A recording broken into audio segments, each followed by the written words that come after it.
Welcome to Capitol View on WSIU. I'm Jeff Williams sitting in this week as we take a look at what's making news around the state in Illinois politics. And to help guide our discussion this week are Hannah Meisel, State House in Chicago reporter for Capitol News Illinois, and Mala Iqbal, State House reporter for WBEZ and for our Illinois public radio stations. Welcome back to the program. Thanks for having me.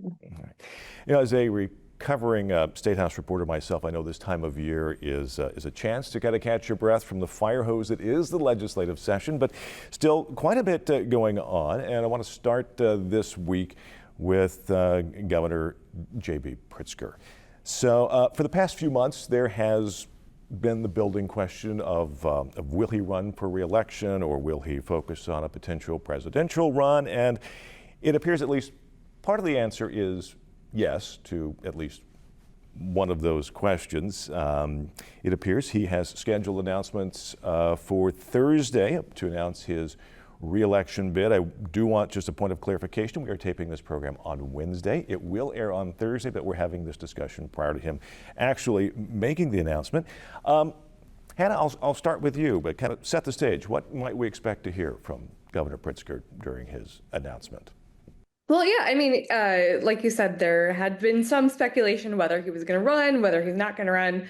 I think that especially after President Donald Trump won for a second term, that kind of sealed the governor's fate because he has, been out there as one of the leading Democratic voices fighting against the president. He's also shielded by his money in a way that, some of the other Kamala Harris surrogates who are also governors, they've kind of faded back into, their state roles. And I think, part of that is there is a lot to be lost by going toe-to-toe with the administration. But, since Pritzker is independently, very wealthy, he's shielded in a lot of ways by that. And his national profile has grown. But the thing is, when you're an out-of-power Democrat, you are definitely just not as relevant. And so I think that, Pritzker had no choice but to stay in office. And it also, if he wants to run for president in 2028, it's much more of a position of power to run. Yes, it is a lot. And, then it also opens you up to questions, criticisms of how much are you paying attention to the state versus how much time are you spending on the road campaigning. But, as a third termer, he would be able to deflect that and say, I've built the strongest team. At that point, he'll have been in office for 9-10 years. And, he'll be able to deflect that. And so, I think there's a lot of interesting questions. Of course, Governor Pritzker's lieutenant governor, his running mate twice, Juliana Stratton, she announced in April that she is running for U.S. Senate to replace retiring longtime Illinois U.S. Senator Dick Durbin. And so that opens up an opportunity for another running mate. I've heard a few names. Andy Benar, former state senator and, now longtime advisor in the governor's office. I've also heard a couple names, Christian Mitchell, who is a former state rep, former deputy governor, but he left the administration a couple of years ago to go, I think, to the University of Chicago. He's been possibly floated. State Representative Jahan Gordon Booth from Peoria also been floated. So it'll be really interesting to see. But, it's also, in Illinois, we have had a spate of, one-termers or half-termers in the case of former ex-governor Rod Blagojevich, who, of course, halfway through his second term was arrested and then impeached. And then Lieutenant Governor Pat Quinn had to step in and, of course, had lackluster performance. And then we had one-termer Governor Bruce Rauner, under whom we had a state budget impasse. And so it's been a while since we've had, anyone successfully complete 2 terms, let alone, run for a third. And the last person who did that was Governor Jim Thompson, who, of course, was Right. governor from the, I believe, late 70s until the early 90s. And, from the beginning of Governor Pritzker's, running and then, being in office, he's often been compared to Governor Thompson. Of course, it's a wildly different political climate now.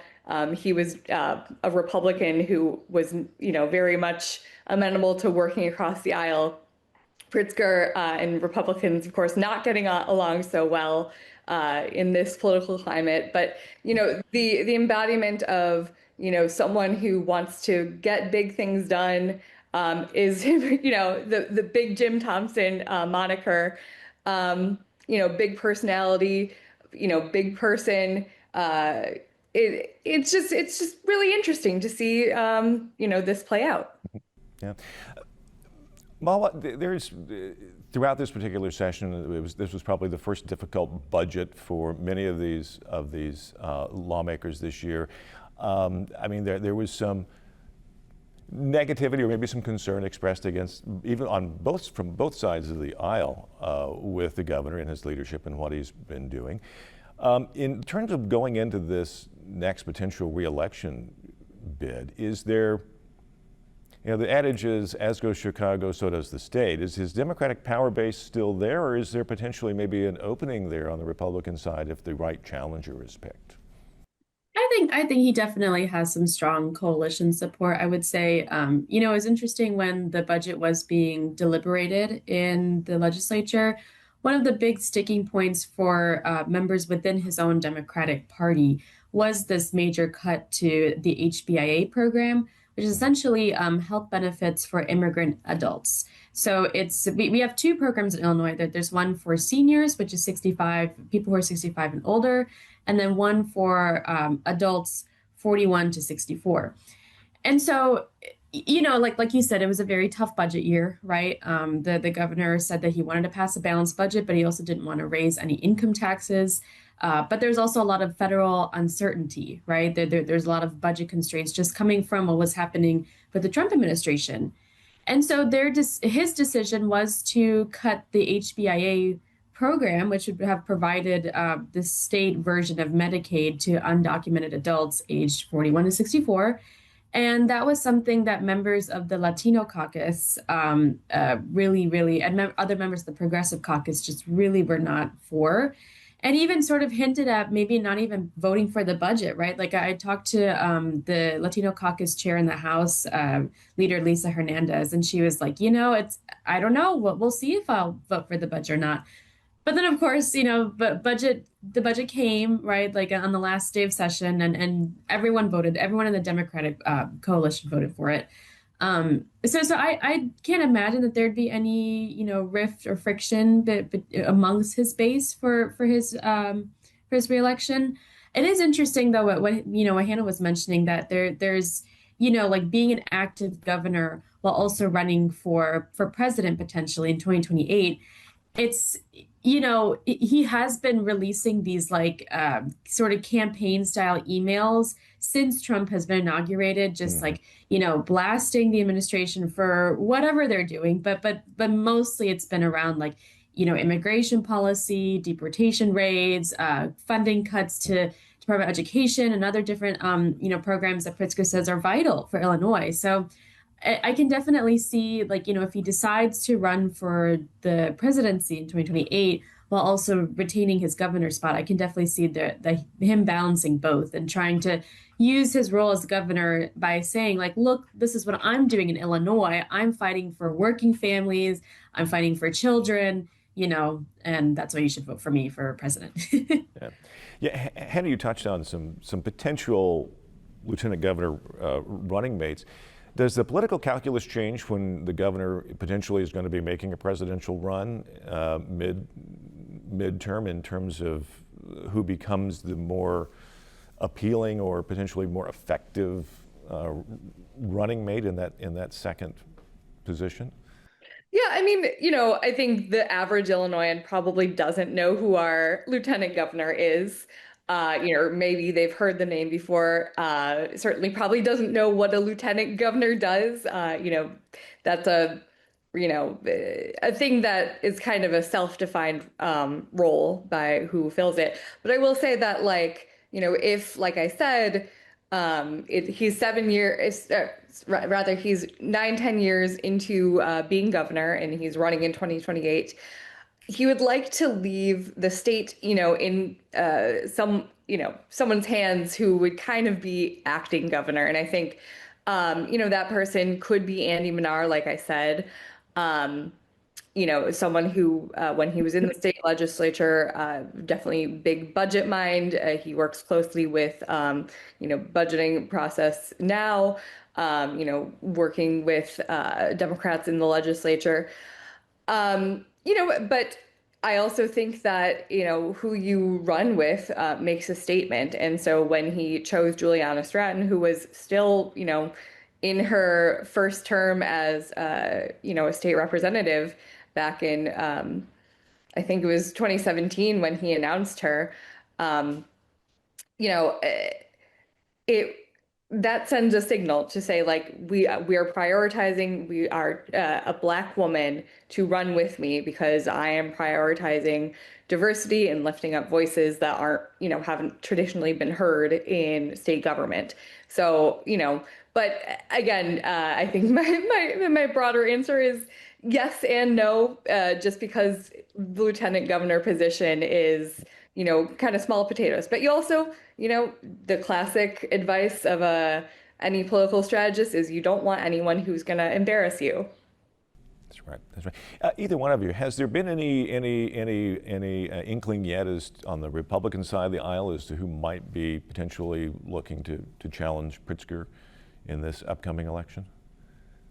Yeah, State Representative Blaine Willauer, who has been an active member of this Freedom Caucus that sprung up in the last, I don't know, 6, 7 years in the Illinois House. He has been, kind of loudly, preparing his run for governor. He is definitely in the mold of Darren Bailey. When Darren Bailey was running for governor in 2022, Blaine was, one of his, kind of close advisors, going to all of these campaign events with him. I feel like I frequently saw him, talk to him there. But, just like we saw in 2022, that's a limited kind of base for these ultra conservative Republicans in Illinois. I've also heard Darren LaHood's name, Congressman Darren LaHood from the Peoria area, represents a pretty big district in central Illinois, rather.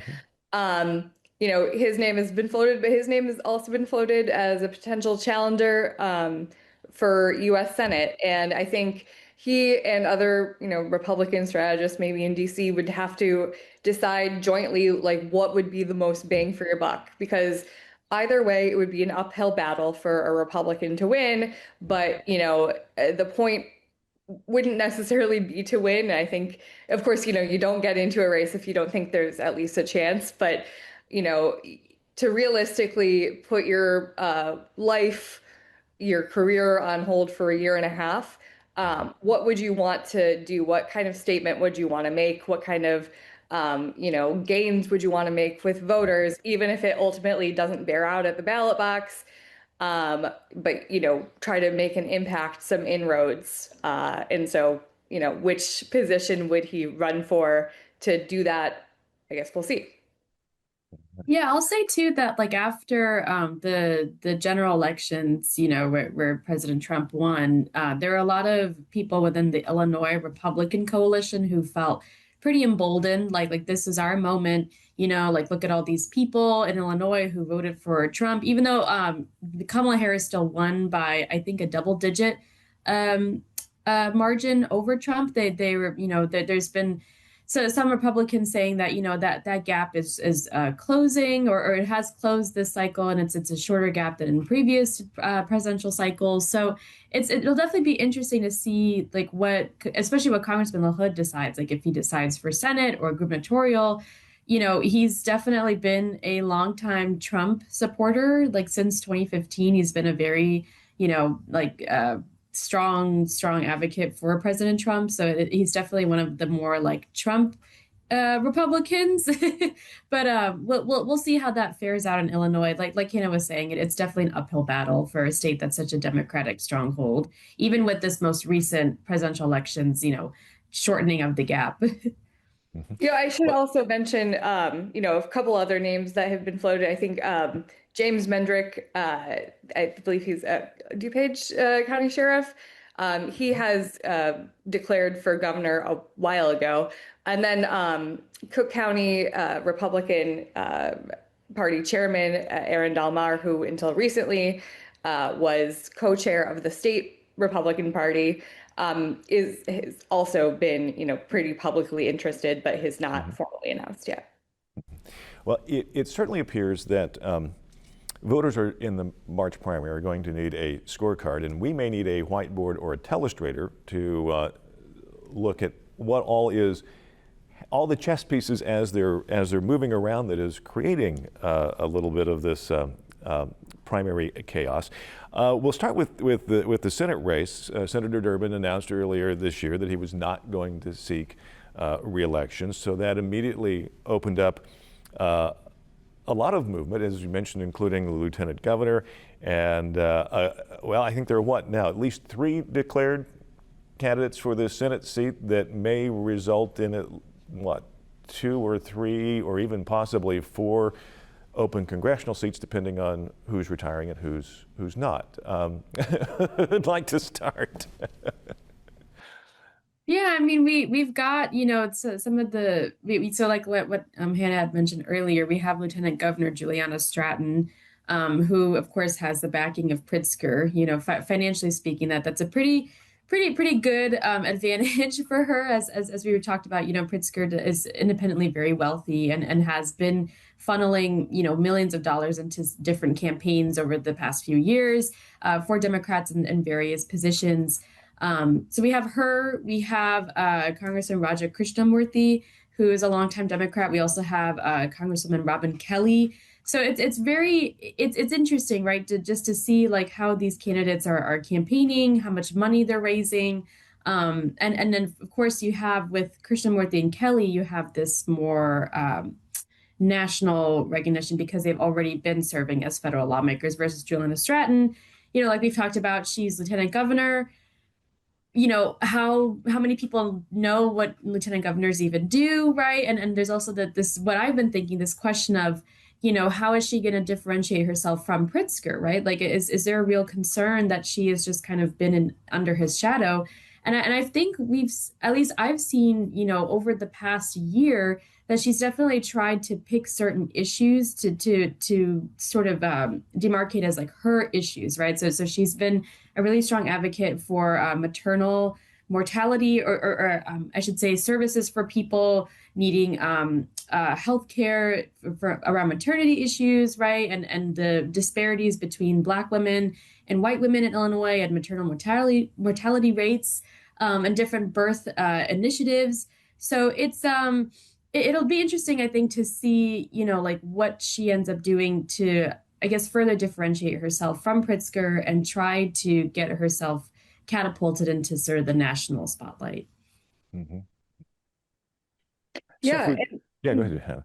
Yeah, she certainly has a huge advantage. Of course, she was the first one to announce. At the time I said it really doesn't matter. It's so early in the process, and I still stand by that. But I think the time to announce your candidacy also might have closed in these last couple of months.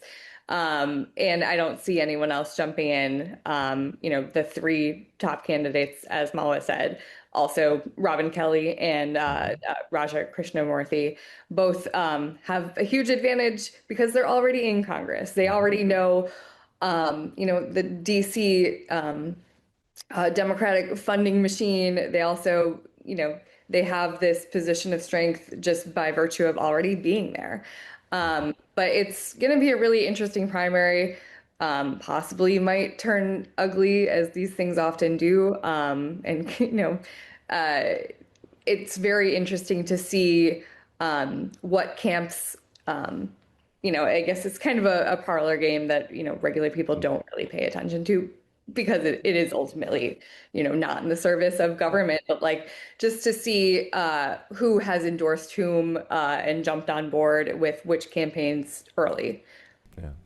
So what does this do to the power structure here, especially the Democratic National Party is looking in here? You have three, potentially four solidly democratically controlled seats. I think Tchaikovsky is retiring, and we don't know what's going to happen with Representative Davis. But then you've got two sitting congressmen that are now going into potentially in the Senate race or in the Senate race. What are those probabilities? Is there an opening there for the Republican Party in the state of Illinois, or are those seats, congressional seats, in fairly strong Democratic districts in the state?